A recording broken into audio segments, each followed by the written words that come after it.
Hello and welcome to Brilliant POV. Welcome to our video on President Biden's student loan debt relief plan, a topic that affects millions of Americans and has become a source of frustration, anxiety, and anger for many.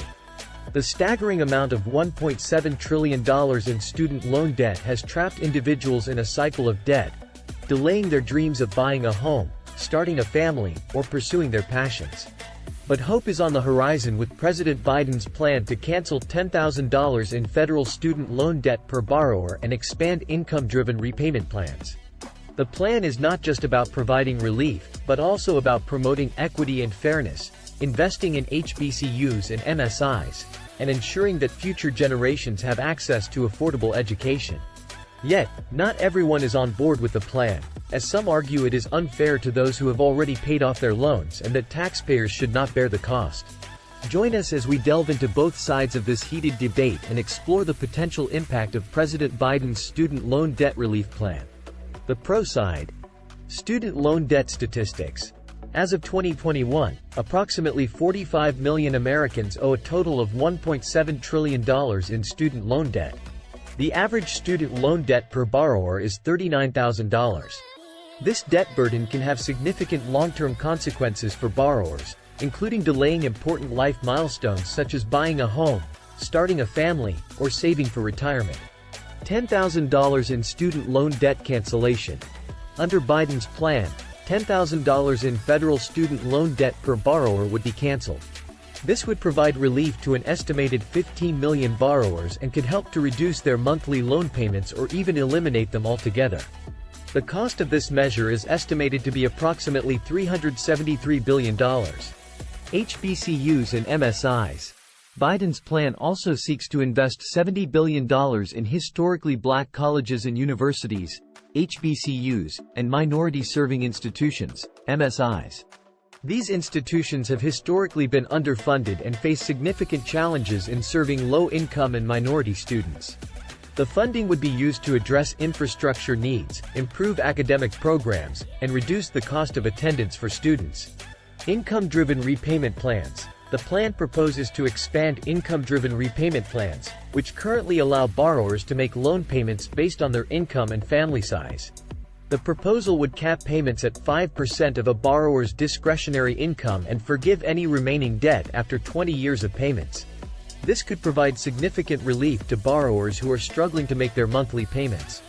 Public service loan forgiveness. The plan also seeks to simplify the Public Service Loan Forgiveness Program, which offers loan forgiveness to individuals who work in certain public service professions after making qualifying payments for a certain period of time.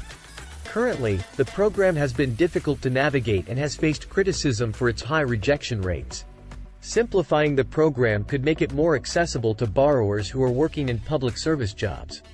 Overall, these measures could provide significant relief to millions of borrowers and help to promote economic and racial equity in the United States. However, it's worth noting that the plan is still being debated and may undergo changes as it makes its way through Congress. The con side. Concerns about fairness. Opponents of Biden's student loan debt relief plan argue that it is unfair to those who have already paid off their student loans or who did not take on significant debt to attend college. They argue that the plan would benefit borrowers who took on large amounts of debt, potentially rewarding those who made poor financial decisions or who attended more expensive schools. Cost to taxpayers. The cost of the student loan debt relief plan is estimated to be approximately $373 billion. This would be funded through a combination of increased taxes on corporations and the wealthiest Americans. Opponents of the plan argue that it is unfair to ask taxpayers to foot the bill for other people's student loans, particularly when many taxpayers themselves did not attend college or have already paid off their own student loans. Moral hazard. Opponents of the plan also argue that it would create a moral hazard, encouraging future students to take on more debt with the expectation that the government will eventually bail them out. This could exacerbate the student loan debt crisis in the long run and undermine efforts to address the root causes of the problem, such as rising college tuition costs and the lack of well-paying jobs for recent graduates. Alternative approaches. Critics of the plan argue that there are alternative approaches to addressing the student loan debt crisis that would be more effective and fairer to all taxpayers. For example, they suggest increasing funding for need-based financial aid, reducing the cost of college tuition, or providing tax incentives for employers who help their employees pay off their student loans. Overall, these concerns highlight some of the potential downsides of Biden's student loan debt relief plan.